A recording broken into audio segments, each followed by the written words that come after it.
Good morning, students. My name is Tamanna. I am the lecturer of Computer Science Engineering Department in Satyam Polytechnic College at Nakodar. Today, I will teach the subject of Operating System of Semester 3rd. आज हम पढ़ेंगे introduction deadlock की। Deadlock क्या है, उसकी conditions, हम detection कैसे deadlock को डिटेक्ट कर सकते हैं, उससे प्रिवेंशन में बच कैसे सकते हैं और उसे अवॉइडेंस मतलब इग्नोर कैसे कर सकते हैं, ये आज हम डेडलॉक का पूरा मॉड्यूल पढ़ेंगे। सबसे पहले हम थोड़ी सी इंट्रोडक्शन देंगे। अगर किसी भी प्रोसेस, ऑपरेटिंग सिस्टम के प्रोसेस को डिफरेंट रिसोर्सेज चाहिए तो वो क्या करेगा, पहले रिसोर्स की रिक्वेस्ट मतलब रिसोर्स को मांगेगा, मांगकर उस रिसोर्स को यूज़ करेगा, यूज़ कर कर रिसोर्स को बाद में रिलीज़ कर देगा तो दूसरा प्रोसेस यूज़ कर सके। डेडलॉक होता क्या है, अगर डेडलॉक का मतलब है ये एक सिचुएशन है जहाँ हम किसी भी प्रोसेस को ब्लॉक कर सकते हैं। ब्लॉक जैसे एक प्रोसेस से उसे एक रिसोर्स चाहिए, resources means keyboard, CPU, monitor, ये सभी क्या है जो आउटपुट इनपुट आउटपुट वाले डिवाइस है, ये रिसोर्सेज है।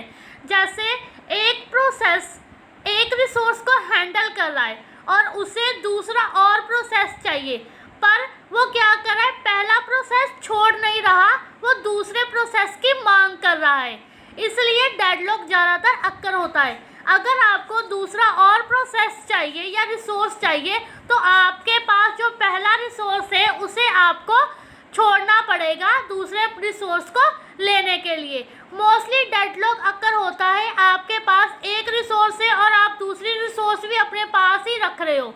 जैसे मैंने एक डायग्राम लिया है, प्रोसेस 1 रिसोर्स 1, प्रोसेस 2 रिसोर्स 2।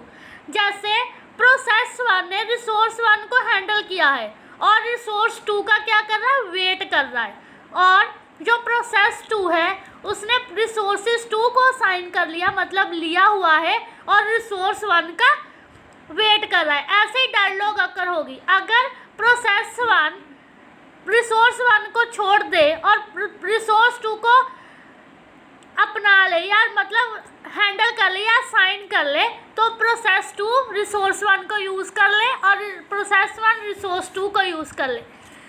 आगे डेडलॉक की कंडीशन है, कॉफमैन 4 तरह की कंडीशन हैंडल करता है। पहले है म्यूचुअल एक्सक्लूजन, दूसरी है होल्ड एंड वेट, तीसरी है नो प्रिम्पशन और सर्कुलर वेट।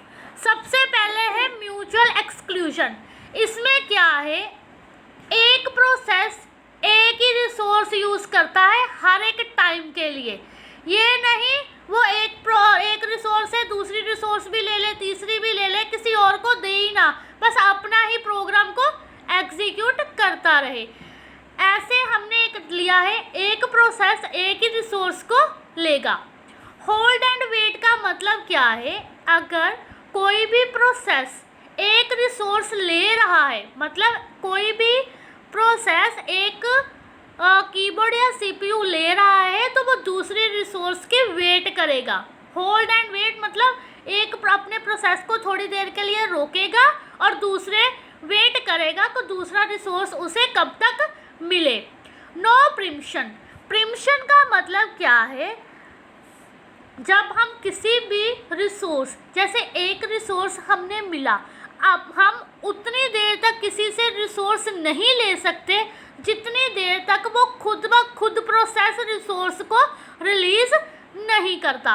जैसे प्रोसेस 1 रिसोर्स 2, प्रोसेस 1 को रिसोर्स 1 एलोकेट है, प्रोसेस 2 ने प्रोसेस 1 को रिसोर्स 1 के लिए रिक्वेस्ट किया, मतलब मुझे प्रोसेस 2 ने रिक्वेस्ट किया मुझे रिसोर्स 1 चाहिए। ऐसे ही प्रोसेस 2 को रिसोर्स 2 एलोकेटेड है, जब तक प्रोसेस 1 रिसोर्स 1 को रिलीज़ नहीं करेगा तब तक प्रोसेस 2 रिसोर्स 1 का वेट करेगा, वो खुद ब खुद फोर्स नहीं करेगा मुझे ये चाहिए ही चाहिए, उतनी देर तक मैं आगे प्रोग्राम नहीं रन करवा सकता। नेक्स्ट है हमारा सर्कुलर वेट। सर्कुलर वेट जैसे हम एक साइकिल की फॉर्म में प्रोसेसेस को मूव करवाएंगे। हम जैसे एक प्रोसेस दूसरे रिसोर्स का वेट करेगा, दूसरा प्रोसेस दूसरे प्रोसेस का वेट करेगा। जैसे सर्कुलर फॉर्म में हमारा प्रोसेसेस वर्क करेंगे। जैसे प्रोसेस 1 रिसोर्स 1, प्रोसेस 2 रिसोर्स 2। जैसे प्रोसेस 1 रिक्वेस्ट करेगा रिसोर्स 1 के लिए, जो रिसोर्स 1 है वो प्रोसेस 2 को एलोकेटेड किया, एंड प्रोसेस 2 जो रिसोर्स 2 ਨੂੰ रिक्वेस्ट किया वा तो रिसोर्स 2 प्रोसेस 1 ਨੂੰ एलोकेट किया। ਇਹਦਾ ਸਰਕੂਲਰ ਫਾਰਮ ਦੇ ਵਿੱਚ ਆਪਣਾ ਜਿਹੜੇ ਪ੍ਰੋਸੈਸਿਸ मूव करूँगे। नैक्सट डेडलॉग ਨੂੰ ਆਪਾਂ ਕਿੱਦਾਂ अपने डेडलॉग किद्दां अक्कर हो जाता, किद्दां ਆਪਾਂ ਲੱਭ ਸਕਦੇ ਸਾਡਾ डेडलॉग अक्कर होण वाला वा। डेडलॉग की आ ਆਪਾਂ इदां डिटेक्ट कर सकते हैं। एक रिसोर्स शेड्यूलर हुंदा, ਉਹ ਕੀ करदा वा, हर पासे ਉਹਨੇ मतलब देखना वा कि साडे किसी भी प्रोसैस दे विच किते डेडलॉग तो नहीं अक्कर हो रहा। अगर डेडलॉग हो रहा वा, ज़्यादातर 2 कंडीशन आपां इहनूं डेडलॉग नूं रिजोल्व कर सकते हैं। पहली गल ये, आपां डेडलॉग नूं जिन्नी देर तक अपना डेडलॉग नहीं खत्म होंदा प्रोसैस दे विच, आपां नैक्सट प्रोसैस एग्जीक्यूट नहीं करवाना। पहला उस प्रोसैस नूं टर्मीनेट करवाना या एग्जिट करवाना।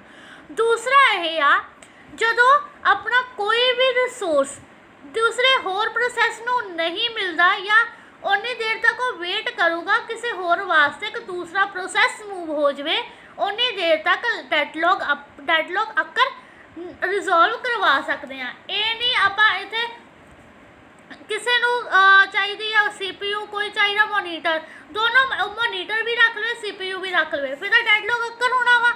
ये आ कि आपां थोड़े थोड़े टाइम वास्ते आपां एलोकेट कर सकते हैं। अगे है प्रिवेंशन, आप इनू बचा किद्दां सकते हैं, प्रिवेंट किद्दां कर सकते हैं।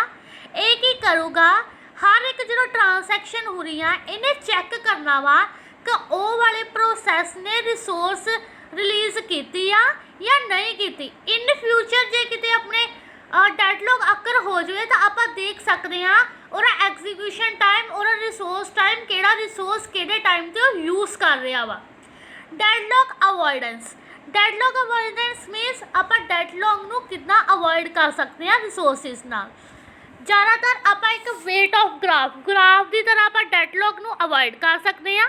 ठीक है, ये स्मॉलर डाटाबेस तो लार्जर डाटाबेस आप बहुत ज़्यादा कॉम्पलैक्स होंगे उहदे विच आप यूज़ कर सकते हैं। इनू ज़्यादातर आप इस प्रोसैस नूं मैक्सीमम ज़्यादा नंबर ऑफ प्रोसैसिस नूं ज़्यादा डाटाबेसिस वास्ते अवॉइड करते हैं। Thank you.